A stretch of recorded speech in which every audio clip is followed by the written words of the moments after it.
자, 오늘은 우리 민수기 30장 말씀을 통해서 깨트리지 말고 다 행하라는 제목으로 우리가 함께 좀 말씀을 보도록 하겠습니다. 여러분, 일본 맥도날드 체인의 창시자가 누군지 아십니까? 그의 이름은 후지타 텐이라는 사람입니다. 그는요, 일본의 역대 부자 순위 안에 들 정도로 큰 재벌이었습니다. 그는 긴자의 유대인이란 별명으로 널리 알려져 있었는데요. 그것은 그가 사업을 시작할 때 무엇이든지 유대인들이 하는 식으로 따라 했기 때문이었습니다. 2차 대전 후에 그는요, 미국에서 어떤 상품 제작을 주문을 받으면 그것을요, 일본 내에 있는 공장들에게 하청을 주어 만들게 하고 또 그 완성된 제품을 미국의 주문 회사에 납품하면서 그 중간 수익을 취하는 무역 중개업 회사를 차려서 돈을 벌기 시작했습니다. 언젠가 역시 어떤 미국 회사들로부터 주문을 받게 되었거든요. 근데 그는요, 하청 회사들에게 이 모든 제품들을 미국 회사에 납품하기로 한 약속의 날짜보다 2달 전에 완성해야 된다라고 그 하청 업체에게 신신당부를 했습니다. 왜냐하면 일본에서요, 미국까지 화물선으로 그 제품들을 운송하는 데는요, 적어도 1달 이상의 시간이 걸리기 때문이었다라는 거예요. 자, 그런데 그 공장의 작업이 늦어지는 바람에요, 그가 하청 회사들로부터 제품을 받게 되었을 때는요, 그 납품 약속 날짜가 며칠밖에 남지가 않았던 것입니다. 그는 한참을 고민하다가요, 어쨌든 미국 회사로부터 신용을 잃어서는 안 되겠다라는 생각을 갖고 그 제품을 배로 보낼 수는 없으니까 이제 와서는 포기하고 아예 전보 제트기 한 대를요, 전세를 냅니다. 지금도 그렇겠지만 수십 년 전에 전보 제트기를 전세를 낸다라는 건요, 엄청난 비용이 드는 것이었습니다. 물론 그는요, 그 거래에서 엄청난 손실을 볼 수밖에 없었습니다. 설상가상으로요, 그 사건이 있은 지 얼마 되지 않아 가지고 똑같은 일이 한 번 더 벌어집니다. 하청 공장들이요, 또다시 약속한 날짜를 지키지 못하는 바람에 배로는 더 이상 기한 내에 그 제품들을 납품할 수가 없는 형편에 처하게 된 것입니다. 그때 후지타 텐 씨는요, 회사의 존망이 흔들리는 재정적인 어떤 위험을 감수하면서도요, 이번에도 전보 제트기를 전세를 내 가지고 그 물건들을요, 공수해서 미국 회사에 기한 내에 납품을 합니다. 그와 거래를 했던 미국 회사들 역시 그가 보행기를 전세 내 가지고 납품했다는 사실을 알았지만 그에게 연락할 때는 그저 이렇게만 연락을 했다고 합니다. 보내준 물건이 제 시간에 잘 도착했다. 감사드린다. 라는 이렇게 간단한 메시지만을 그에게 보냈다라는 거예요. 하지만 여러분, 바로 이 사건들을 통해서요, 이 후지타 텐 씨는 미국의 회사들로부터 상거래에 있어서 돈보다도 더 중요하고 돈으로는 살 수 없는 가장 중요한 한 가지를 얻을 수가 있었습니다. 그게 뭐냐? 바로 신용입니다. 저 사람은 약속한 것은 반드시 지키는 사람이다라는 이걸 한 가지를요, 미국 거래처 사람들에게 확신시켜 주게 되었고, 바로 그때부터 그는요, 긴자의 유대인이라는 별명으로 불리게 되었으며 그의 사업은요, 번창일로에 나서서 결국은 굴지의 대재벌이 되었다라는 거예요. 여러분, 지금 당장은 손해를 보는 것처럼 보일지라도요, 일단 한번 약속했던 것은 꼭 지키는 신용, 바로 이 신용 하나가 결국에 그에게는요 엄청난 자산이 되었던 것입니다. 오늘 우리가 함께 읽고 있는 민수기 30장에 보게 되면요, 지금 이스라엘 백성들은요 가나안을 바로 코앞에 두고 모압 평지에 지금 진을 치고 있는 상황에 있습니다. 이곳에서 하나님께서 약속하신 가나안 땅, 약속의 땅으로 들어가야 되는 이런 상황 속에 있는 거거든요. 그리고 이제 가나안을 향해서 이들이요 본격적으로 진군을 하기 위해서 대열을 정비하고 선 가운데 하나님께로부터 마지막 지금 훈시를 듣는 그런 상황 속에 있는 겁니다. 그런데 우리가 읽지는 않았지만 28장과 29장에도 보게 되면요, 하나님께서는 이스라엘 백성들에게 이렇게 이야기를 하셨거든요. 너희들은 이제 가나안 땅에 들어간 후에도 내게 예배를 드리고 제물을 바치는 신앙생활을 제대로 해야 한다라는 이런 하나님의 훈시가 28장, 29장에서도 있었다라는 거예요.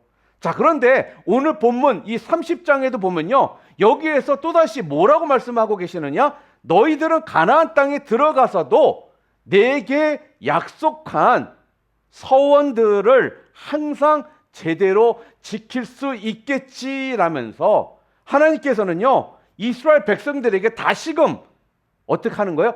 다짐을 하시는 장면이 바로 오늘 본문이라는 겁니다. 여러분, 왜 하나님께서 이렇게 다시금 이들에게 훈시를 하고 계시느냐? 그 이유는요, 이스라엘 백성들이요 가나안 땅에 들어가서 정말 축복받는 백성이 되기 위해서는요 하나님과 약속했던 이 서원들을 지키는 신용, 이게 꼭 필요했기 때문이라는 거예요. 사랑하는 성도 여러분, 오늘 저와 여러분은요 우리 성도로서 하나님 앞에서 우리가 어떻게 영적 신용을 지키느냐, 그리고 그 서원한 것들을 어떻게 우리가 행해야 되는지, 이 부분에 대해서 어떻게 우리가 생각을 가지고 있어야 되는지, 이 부분에 대해서 오늘 말씀을 통해 좀 함께 은혜를 좀 나누기를 원합니다. 자, 오늘 성경은요 우리에게 지금 무슨 얘기하느냐? 서원한 것들에 대해서 행하기 위해서 여러분과 제가 마땅히 기억해야 되는 것들이 있대요. 그 첫 번째가 뭐냐? 하나님 앞에서 여러분과 제가 서원을 한 것은요 성숙된 신앙인들만이 누릴 수 있는 은혜 생활이다라는 부분입니다. 이게 굉장히 중요하거든요. 자, 우리 오늘 본문 1절과 2절 말씀 우리 함께 읽어보겠습니다. 모세가 이스라엘 자손 지파의 수령들에게 말하여 이르되 여호와의 명령이 이러하니라. 사람이 여호와께 서원하였거나 결심하고 서약하였으면 깨트리지 말고 그가 입으로 말한 대로 다 이행할 것이니라. 이렇게 기록을 합니다. 자, 오늘 함께 읽었던 1절과 2절에 보게 되면요 서원이라는 말과 서약이라는 말이 두 단어가 나와 있어요. 서원이라는 거는 영어로 우리가 vow, 맹세 이런 의미고요, 서약이라는 건 pledge, 그런 걸 의미하거든요. 자, 그러니까 오늘 먼저 여기서 말하는 서원이라는 이 단어는 히브리어로 어떤 의미냐? 적극적인 약속을 나타낼 때 쓰는 말입니다. 서원이라는 이 단어가 히브리어로는요 적극적인 약속을 나타낼 때 쓰는 말이에요. 그러니까 즉 서원하는 사람 편에서 내가 무엇을 하기로 약속하는 행위가 뭐예요? 서원이라는 거예요. 그러니까 이런 거죠. 자녀를 하나님 앞에 언약의 어떤 후손으로 키울 것을 약속하면서 기도하는 것이라든지, 또한 일정한 헌금을 바치기로 작정한 것들이 바로 이런 서원에 해당되는 예라는 것입니다. 그에 비해서 서약, 플레지는요 히브리어로 어떤 의미가 있느냐? 뭐라고 써 있어요? 부정적인 맹세를 가리키는 말입니다. 부정적인 맹세. 즉 내가 무엇을 하지 않기로 한 약속 같은 거를 얘기하는 거예요. 서약이라는 건요. 바로 오늘 본문에 나와 있는 대로요. 결심하고, 즉 뭐예요? 내가 음식을 먹지 않고 기도하는 어떤 금식하겠다라고 한다든지, 또 혹은 내가 술 담배를 완전히 끊겠다라고 맹세한다든지, 이런 것들이 뭐라는 거예요? 서약이라는 거예요. 내가 이런 것들을 하지 않겠다라는 서약, 바로 그것이 서약입니다. 그래서 우리는요, 이 두 종류의 약속들에게 그런데 공통점이 있습니다. 그 공통점이 있다면 그게 뭐냐? 이거는 하나님 앞에서 내가 무조건적으로 하는 약속이라는 것입니다. 우리는요, 서원하면 자꾸 어떤 생각들을 가냐, 어떤 조건적인 약속인 줄로만 생각하는 경향이 있습니다. 그러니까 즉 이런 거예요. 하나님께서요, 나에게 이러한 것들 해주시면 저도 이러한 것들을 하겠습니다라는 것. 이게 서원의 대표적인 문구인 줄로 우리는 오해를 한다라는 거예요. 여러분, 하지만 그런 조건적인 서약을 따지고 보잖아요.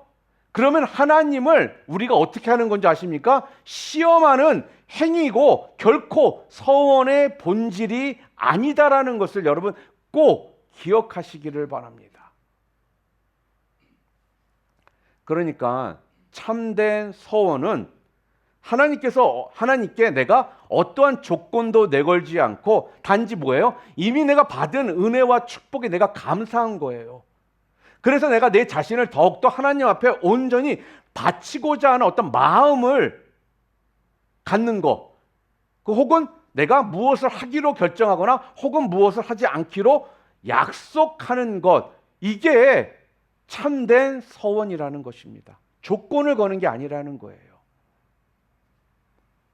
여러분, 하여튼 그 어떤 종류의 서원이든지요, 일단 하나님 앞에서 우리가 약속을 한 것이라면요, 오늘 성경이 지금 분명하게 얘기하고 있죠. 뭐라고요? 깨트리지 말고 그 입에서 나온 대로 다 행할 것이다. 이게 중요하다라고 지금 우리들에게 지금 알려주고 있다라는 거예요. 여러분, 여기에서 깨트리다라는 이 말의 원문은 어떤 뜻을 담고 있느냐? 깨트리다, 신성을 더럽히다, 모독하다라는 뜻의 단어입니다. 자, 그러니까요, 우리가 여기서 분명히 알아야 될 게 뭐예요?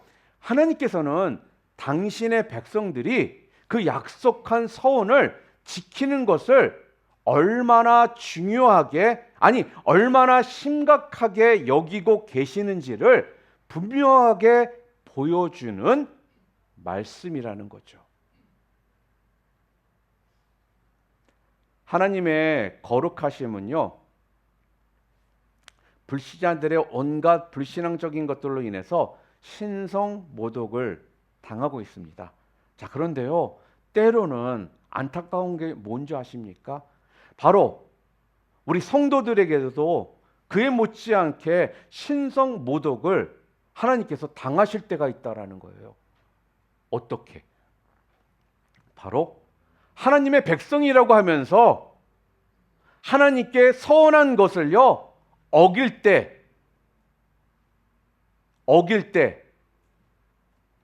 그렇다라는 거예요. 하나님 앞에서 세운 서원을 준행하지 아니하는 것은요, 사람이 그냥 스스로 보기에 깜빡 잊어먹은 실수 정도로, 혹은 그럴 수 있는 어떤 애교 정도로 여길지 여러분은 모르겠지만, 우리 하나님께서는요, 하나님 펴서는요, 결코 하나님은 그렇게 생각하지를 않는다라는 거예요. 여러분, 이걸 분명히 아셔야 된다라는 겁니다. 애교로 넘길 수 있는 상황이 아니라는 거예요. 하나님 편에서는요. 하나님께서는 성도들로부터 서원에 대해 파약이라는 게 뭐예요? 약속을 깨트리는 것을 당하시는 것을요, 마치 어떻게 여기시느냐? 불신자들로부터 당신의 거룩하심을 모독당하는 것 같이 여기신다라는 거예요.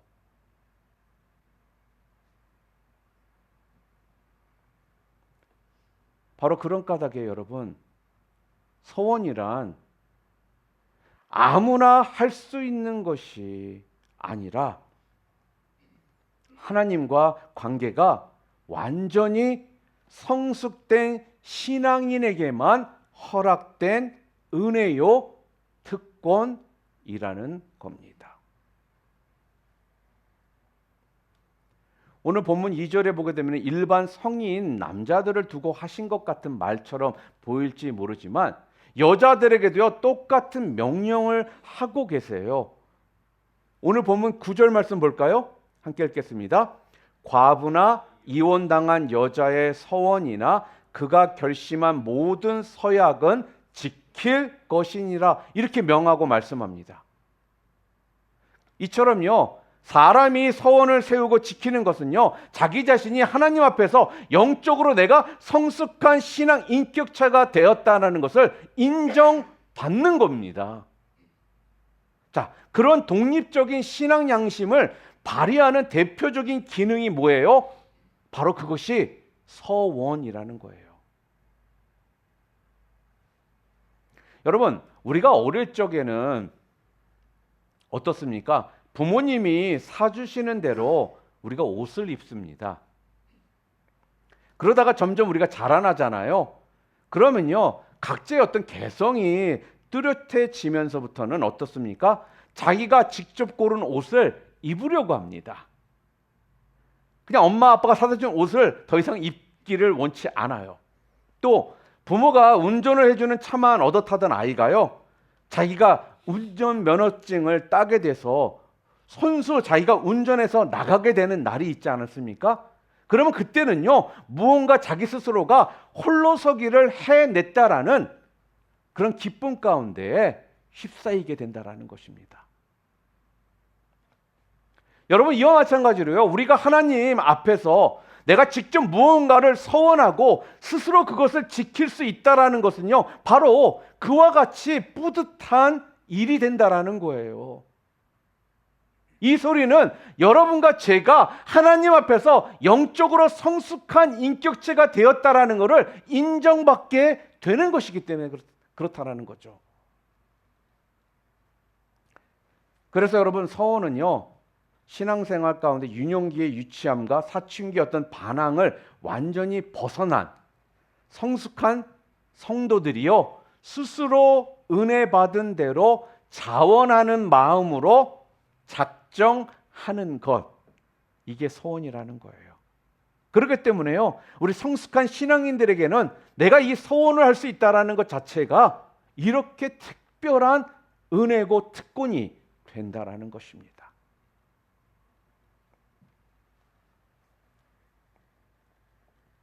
두 번째로는요 또 우리가 잊지 말아야 될 게 있어요. 처음에 우리가 서원을 할 때 여러분 잊지 마세요. 성급하고 경솔한 마음으로 하지 않도록 여러분 조심하시기를 바랍니다. 자, 우리 오늘 본문 3절부터 5절까지 함께 읽어보겠습니다. 또 여자가 만일 어려서 그 아버지 집에 있을 때 여호와께 서원한 일이나 스스로 결심하려고 한 일이 있다고 하자. 그의 아버지가 그의 서원이나 그가 결심한 서약을 듣고도 그에게 아무 말이 없으면 그의 모든 서원을 행할 것이요 그가 결심한 서약을 지킬 것이니라. 그러나 그의 아버지가 그것을 듣는 날에 허락하지 아니하면 그의 서원과 결심한 서약을 이루지 못할 것이니 그의 아버지가 허락하지 아니하였은즉 여호와께서 사하시리라, 이렇게 기록이 되어 있습니다. 자, 여기서 지금 말하고 있는 거는요 이런 거예요. 영적으로 충분히 성숙하지 못한 상태에서 성급하게 서원한 경우를 지금 예를 들어서 말하고 있는 겁니다. 여러분, 당시 이스라엘 사회에서는요 특히 여자아이의 경우는 결혼하기 전까지는요 모든 면에서 아버지의 권위 아래 속해져 있었습니다. 하지만 그렇다 할지라도요, 이 여자아이가 아이라고 해서 아무 서원도 못하는 건 또한 결코 아니었습니다. 비록 어릴지라도요, 나름대로 하나님 앞에서 내가 무엇을 하겠다라는 서원, 혹은 무엇을 하지 않겠다라는 서약을 할 수가 있었다라는 거죠. 자, 만약에 딸이요, 그런 서원을 했을 때 아버지는 그 서원이 합당한 것이면, 오늘 성경에 뭐라고요? 아무 말도 하지 않음으로써 동의를 표하는 것입니다. 자, 그러면 그 서원은 어떻게 돼요? 그때부터 비록 어린아이일지라도 그 서원이 유효한 서원이 되는 거예요. 아버지가 다 듣고 나서 아무 말도 하지 않는다라면.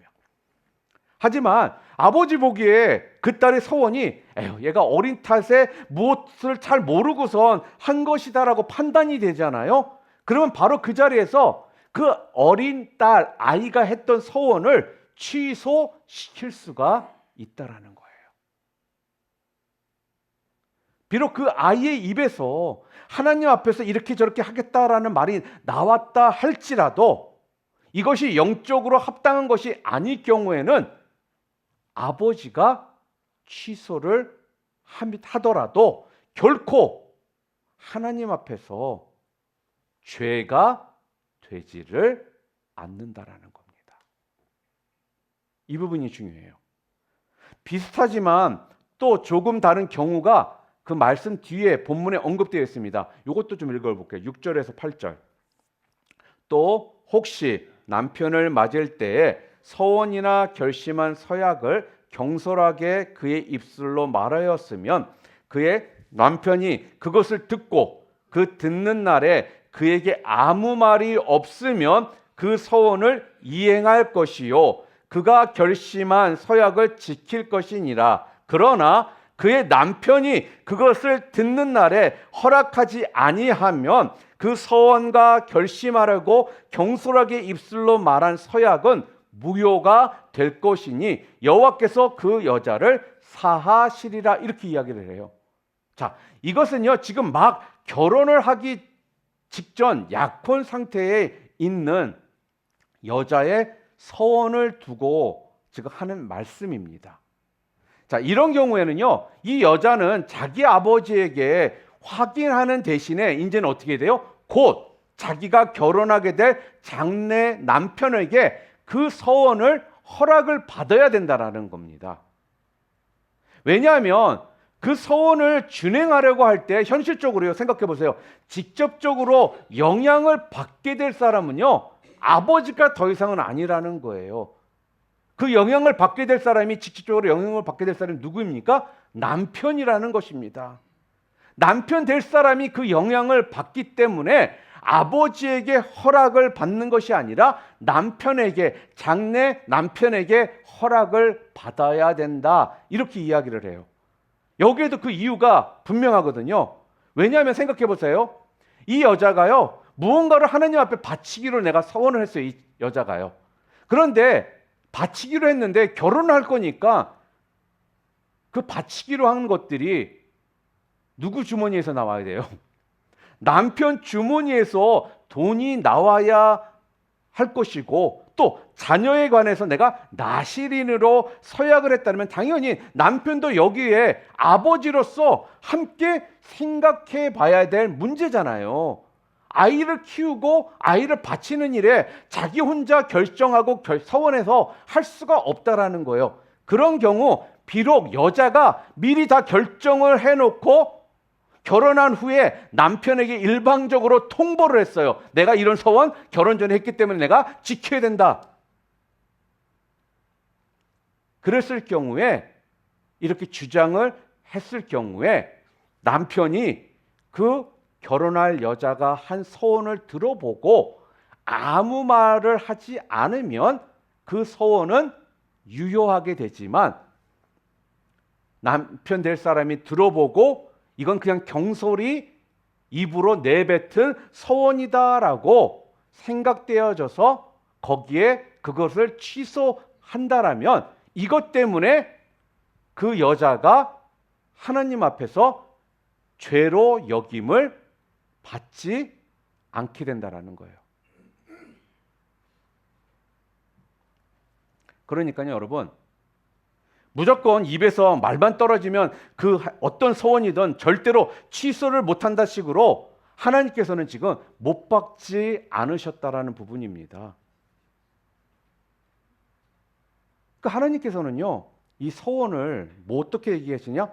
성숙하지 못한 상태에서 그냥 엉겹결에 말한 것이라면, 그리고 양쪽이 다 동의하지 않은 것이라면 이것을 강요할 수도 없고, 비록 서원을 했을지라도 그 서원 자체는 뭐라는 거예요? 더 이상은 효력이 없는 서원이 된다.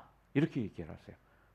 이거 보면 하나님은 정말요, 정말 공평하시고 공정하신 분이라는 것을요, 다시금 알게 됩니다. 그러니까 여러분, 오늘 이 본문 말씀이 서원한 것을 지키지 않아도 된다, 좀 그런 뜻으로 이야기하는 것이 아니라 바로 이 서원의 동기나 이 과정에 혹시라도 문제가 있을 경우에는 그 서원을, 그 자체를 어떻게 무효화할 수 있다. 이것은 더 이상 죄가 되지 않는다라는 것을 지금 우리들에게 말씀하고 있는 것입니다.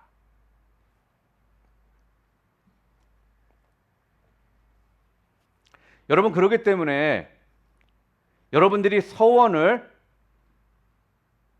하시기를 원한다라면, 서원을 하는 상황 가운데 여러분들이 있게 된다라면 미리 오늘 이 말씀을 여러분들이 잘 기억하시면서 항상 먼저 기도로 신중하게 준비하고 진지하게 여러분들 서원하시는 성도님들이 되시기를 주님의 이름으로 축복합니다.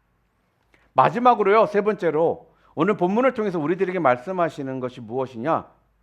온전하게 세워진 서원은 그 후에 상황이 어떻게 바뀌어도 꼭 지켜야 한다라는 겁니다.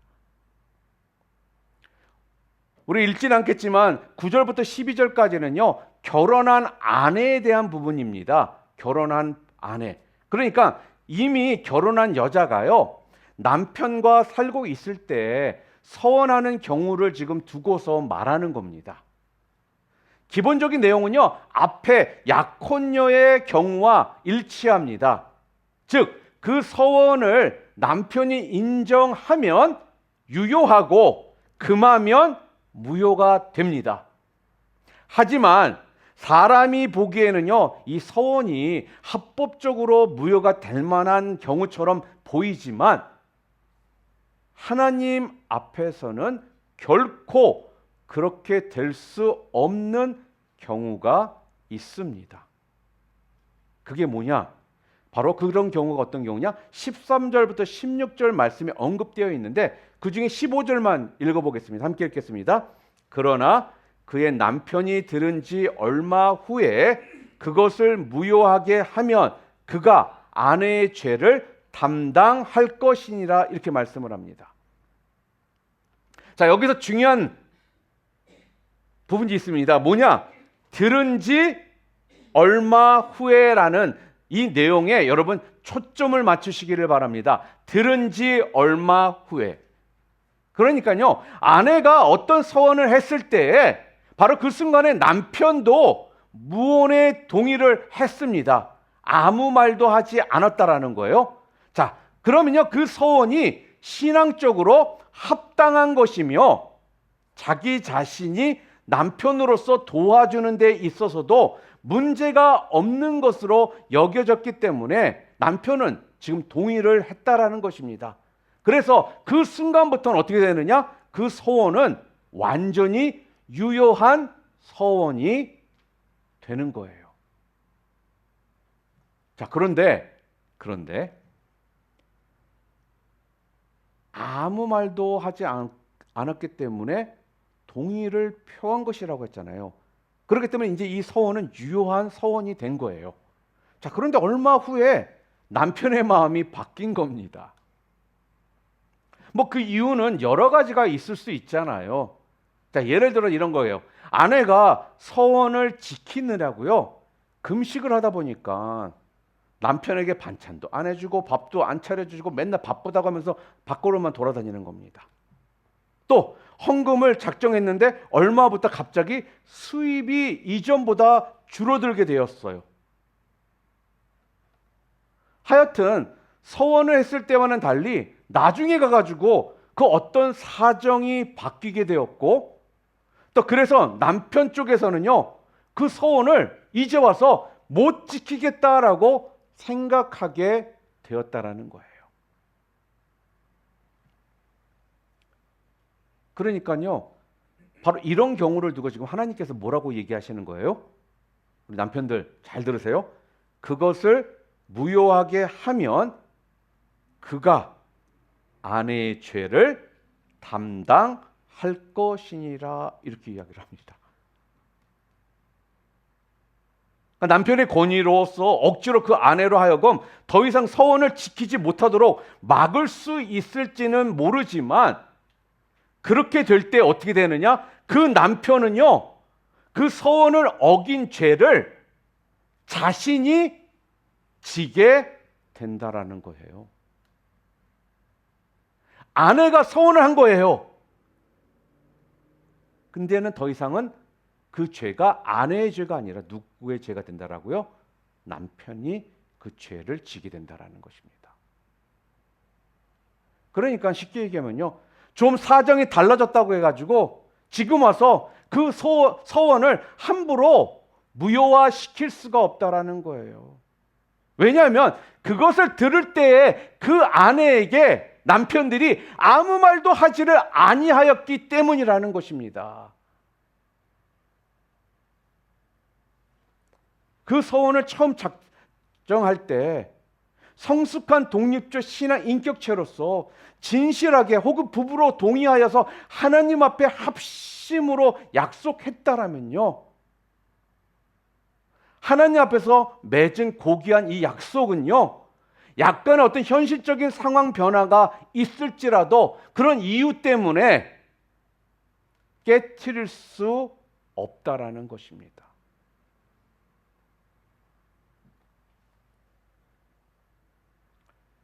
사랑하는 성도 여러분, 이렇게 우리는 분명 성경에서요, 하나님 앞에 서원 서약을 했을 때 우리가 어떻게 해야 되는지에 대해서 성경은 분명하게 기록해 주고 있거든요. 그럼에도 불구하고요, 우리는요 지금 얼마나 쉽게 하나님 앞에서 맺었던 그 서원들을 우리가 쉽게 파기하고 있는지 모른다라는 거예요.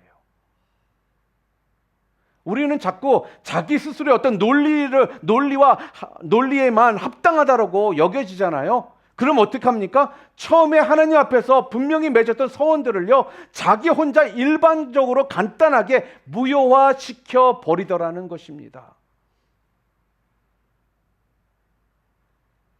조금만 일상 계획이 바뀌고 바빠지면 연초에 하나님 앞에서 약속했던, 하나님 내가 올해부터는 이렇게 하면서 살아가겠습니다. 제가 이러한 모습 가운데 하나님 앞에 영광 돌리는 자가 되겠습니다.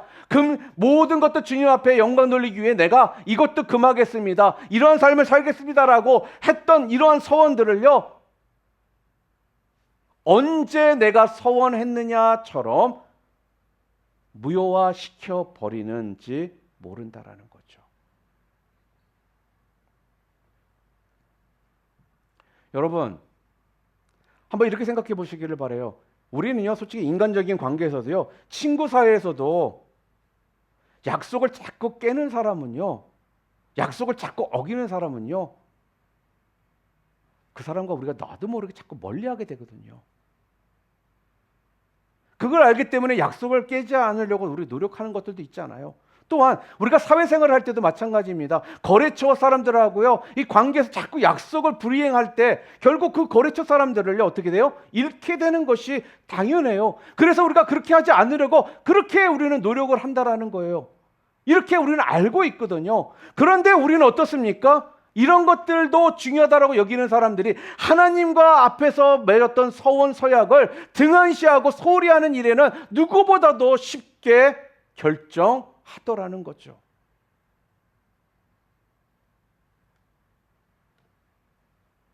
여러분, 내가 여러분들에게 겁을 주려고 하는 말씀이 아닙니다.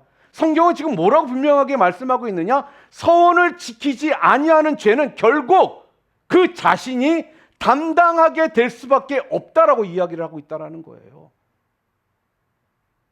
아무리 여러분의 형편이 바뀌고 상황이 달라졌다 하더라도요, 일단 하나님 앞에서 한번 맺은 서원이라면 꼭 신실하게 이행하시는 성도님들 모두 되시기를 주님의 이름으로 축원합니다.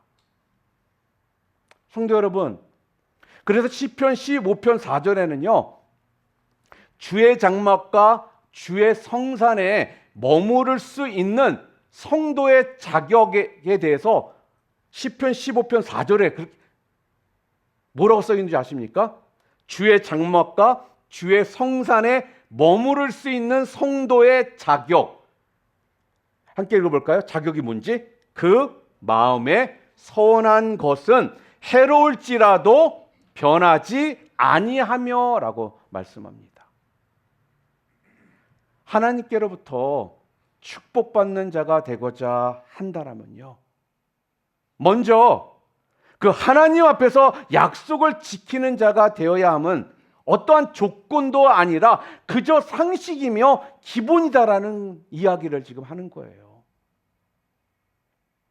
하나님의 집에서 하나님의 자녀로서 살기 위해서는 그 마음에 선한 것을 반드시 지키는 영적 신용이 있어야 합니다.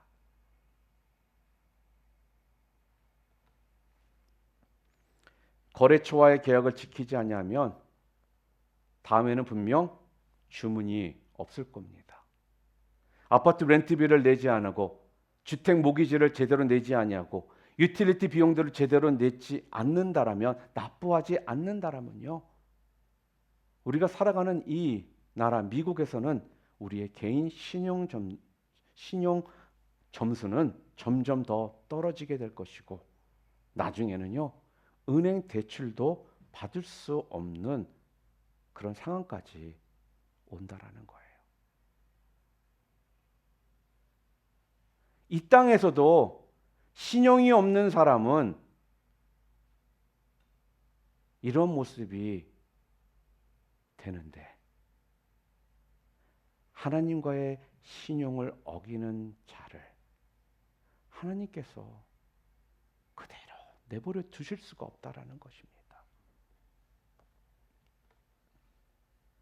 사랑하는 성도 여러분, 오늘 이 말씀은요, 우리 자신들이 한번 우리 자신들을 좀 뒤돌아보도록 주신 말씀이라고 생각합니다. 내 자신이 지금 하나님 앞에서 얼마만큼 신용을 지키려고 노력을 하고 있는지를 한번 여러분 꼭 생각해 보시기를 바랍니다.